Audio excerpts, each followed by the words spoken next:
paz a vosotros. Continuamos con nuestra quinta porción de Deuteronomio, nuestra porción que se va a llamar Jueces, y estamos en nuestra primera lectura. La escritura comienza con la orden de establecer un sistema jurídico compuesto de jueces que dictaminen los veredictos y oficiales encargados para que se realicen dichos dictámenes.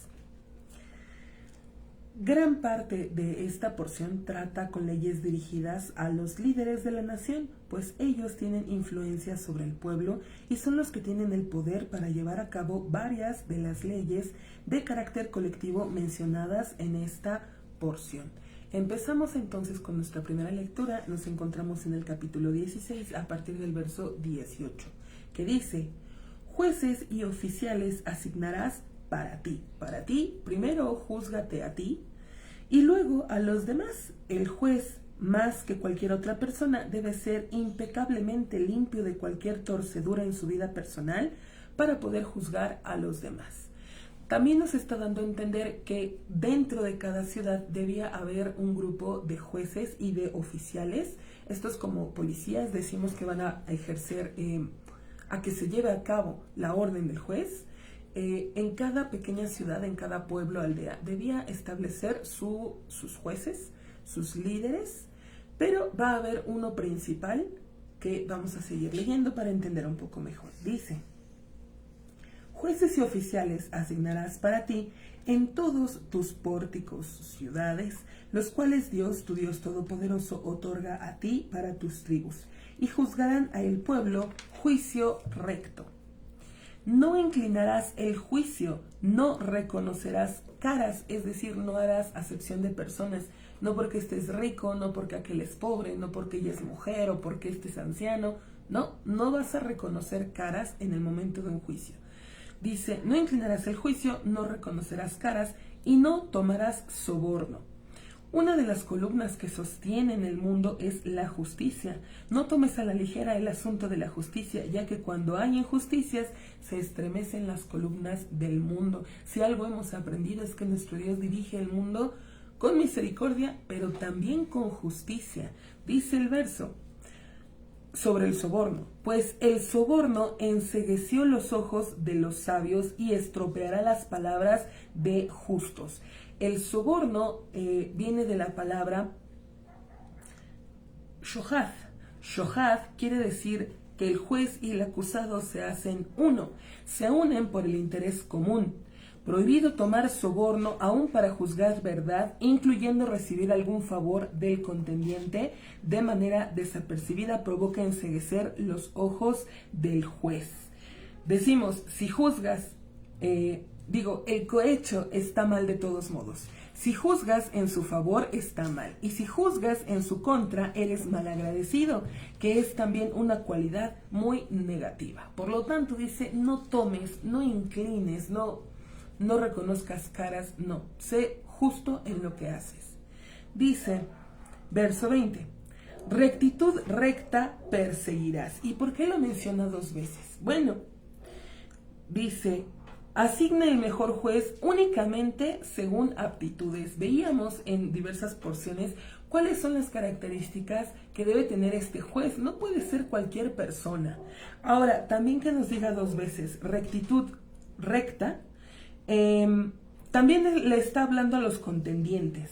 Acepta la justicia, ya sea cuando vas a perder como cuando vas a ganar. Por eso lo repite dos veces. Hay personas que son muy rectos, justos y derechos solo cuando la rectitud y justicia está a su favor.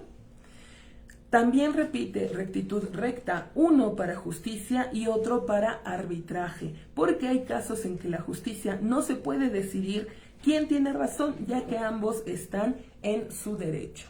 Continúa el texto: rectitud recta perseguirás, para que vivas y heredes a la tierra que Dios, tu Dios Todopoderoso, te ha entregado a ti. La justicia es el eje principal del Estado, que sin ella pues no se podría sobrevivir. Dice el verso 21, no plantarás para ti un árbol ashera o un árbol idolátrico, todo árbol cerca del altar de Dios, tu Dios Todopoderoso, el cual hagas para ti. Y veníamos hablando de los jueces. ¿Por qué que nos introduce aquí? ¿Por qué ubica la prohibición de plantar una Asherá, un árbol idolátrico, después del tema de nombrar jueces? Bueno, nos enseña que quien designa un juez inepto es como si hubiera plantado una Asherá, uno de estos árboles idolátricos. ¿Y cuál es el paralelo entre designar un juez inepto y plantar una Asherá? Bueno, así como la idolatría produce el alejamiento de la presencia divina, la perversión de la justicia también. Y además, así como un ídolo es una interpretación errónea de la divinidad, así un juez no idóneo o deshonesto es una caricatura del concepto de justicia. Continuamos, verso 22. Y no erigirás para ti monumento, el cual odia Dios, tu Dios Todopoderoso. Monumento se refiere a un altar hecho con una sola piedra. En la antigüedad, en el libro de Génesis, veíamos que nuestro Dios sí veía con buenos ojos estos tipos de monumentos, de altares con los patriarcas. Sobre todo el que me viene más a la mente es el caso de Jacob, allá en la porción Y salió, en el capítulo 28, verso 18, donde nos dice que Jacob, después de despertar y tener el sueño con la escalera y los ángeles, pone este monumento, esta piedra, este altar, y vierte sobre él aceite, y nuestro Dios lo acepta. Pero eso fue hasta la entrega de la ley. Una vez que viene la entrega de la ley, nuestro Dios ya no acepta estos altares. Y la pregunta es, ¿por qué? Porque los canaanitas habían adoptado estas costumbres de poner altar, pero para sus deidades, para sus ídolos erróneos. Por lo tanto, nuestro Dios dice, no vas a poner monumento en el altar de Dios. Para hacer esta diferencia, continuamos, dice el verso 1 del capítulo 17. No sacrificarás para Dios, tu Dios Todopoderoso, un toro o cordero que hubiere en él un defecto, toda cosa mala, pues abominación para Dios, tu Dios Todopoderoso es. Una vez que los últimos textos del capítulo anterior hablaron de medios impropios para decorar el templo y altares inválidos, la escritura ahora trata del servicio en sí de los animales impropios para el servicio hacia nuestro Dios. Y nos preguntamos, bueno, ¿y esto en qué se relaciona? Aquí hay 3 prohibiciones. ¿Cuál punto en común es no dejarse llevar por las apariencias? Mencionaba primero el árbol Asherá, que es un árbol bello. Sin embargo, como es para la idolatría, pues está totalmente reprobado. También un monumento de sacrificios, aunque se ve impactante, es rechazado porque los idólatras lo tenían por costumbre. También el animal del sacrificio puede ser muy bello, pero si tiene un pequeño defecto, lo descalifica para el servicio divino. Todo esto alude a que al asignar los jueces, no hay que mirar su apariencia física ni otros conceptos de belleza, sino su calidad interior como ser humano, sus estudios en cuanto a la palabra de Dios, lo cual lo va a capacitar para ser un buen juez. Decimos no dejarse llevar por la belleza, por la riqueza, por la popularidad. No, debe ser una persona que conozca la palabra de Dios, que sea una buena persona, que el poder no se le suba a la cabeza. Y seguimos. Verso 2.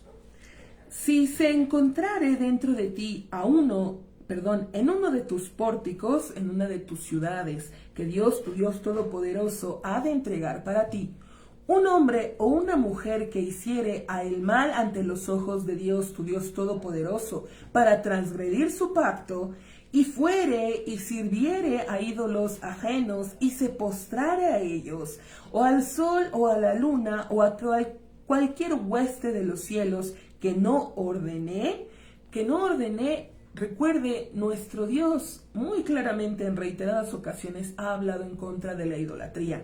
Dice, puede ser que veas la creación y te maravilles, te asombres de ella, pero no vayas a pensar que la creación tiene libre albedrío. No, menciona el sol, la luna, cualquier hueste de los cielos, todo, absolutamente todo lo creado, se somete a la voluntad del Creador, no tiene libre albedrío.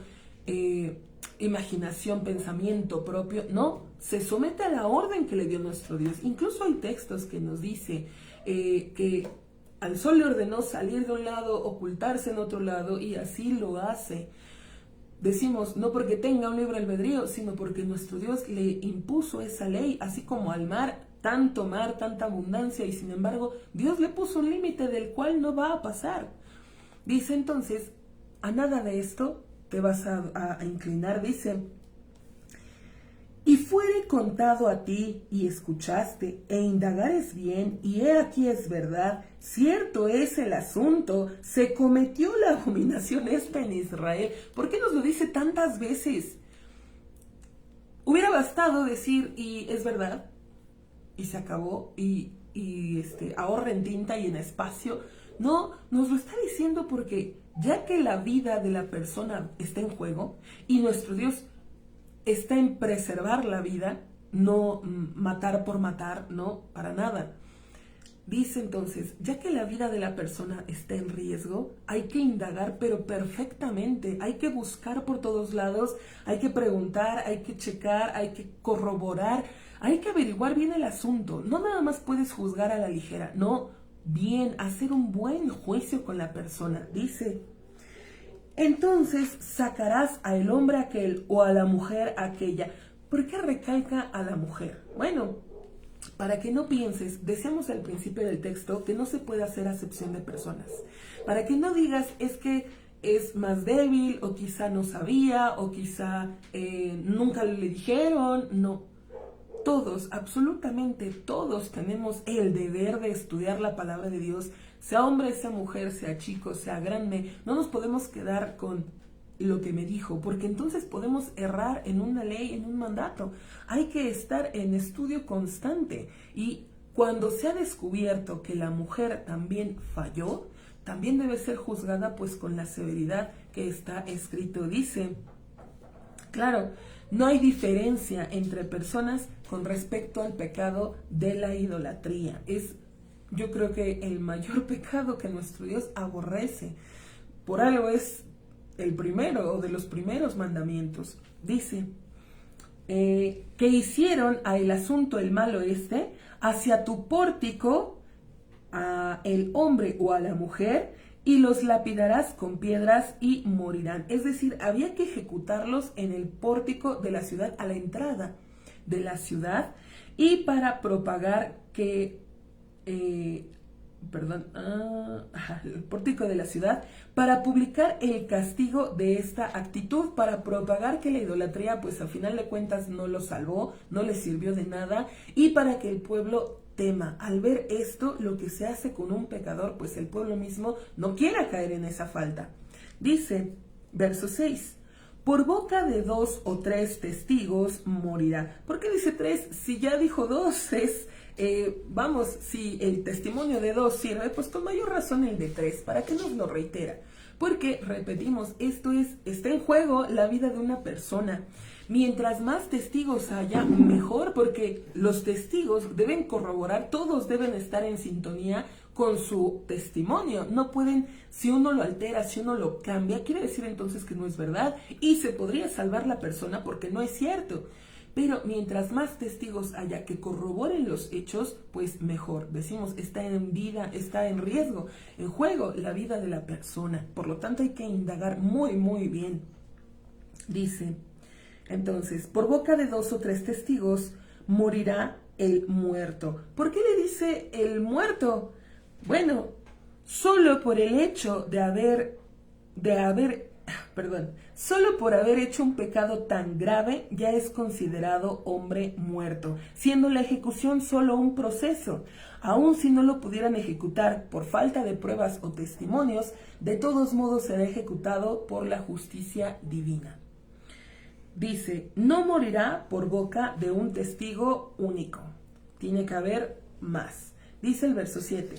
La mano de los testigos será sobre él en primera instancia para darle muerte, y la mano de todo el pueblo en el final, y eliminarás el mal de en medio de ti. Si se ocultare de ti un asunto para el juicio, si se ocultare de ti, quiere decir, si fuera un un juicio muy difícil, que no sabes qué hacer, tienes dudas. Recuerde, cuando empezábamos allá en Éxodo, veíamos que Moisés había asignado jueces sobre 10, jueces sobre 50, jueces sobre 100 y jueces sobre miles. ¿Por qué? Porque hay asuntos que a veces son un poco más complicados, otros son tanto más, pues, fáciles de resolver. Por lo tanto, Moisés les decía en ese entonces, si el de 10 no puede, bueno, que vayan con los de 50, y si no, bueno, con los de 100, y si no, bueno, con los de 1000, y si no, bueno, con la autoridad superior, que en este caso, pues era Moisés, que hablaba con nuestro Dios, que podría saber qué hacer en ese caso, como lo vimos con las hijas de Zelofhad.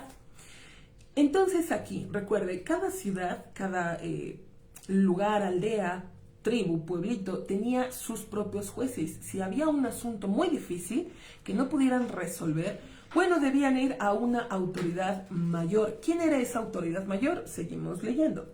Dice, si se ocultare de ti un asunto para el juicio, entre sangre a sangre, entre veredicto a veredicto, y entre llaga a llaga, asuntos de controversia en tus pórticos, entonces te levantarás y ascenderás hacia el lugar que habrá de escoger Dios, tu Dios todopoderoso, en él. Es decir, debes salir de tu ciudad, los jueces, e ir a Jerusalén, que iba a ser el lugar que iba a escoger nuestro Dios, en específico al templo, al sagrado templo.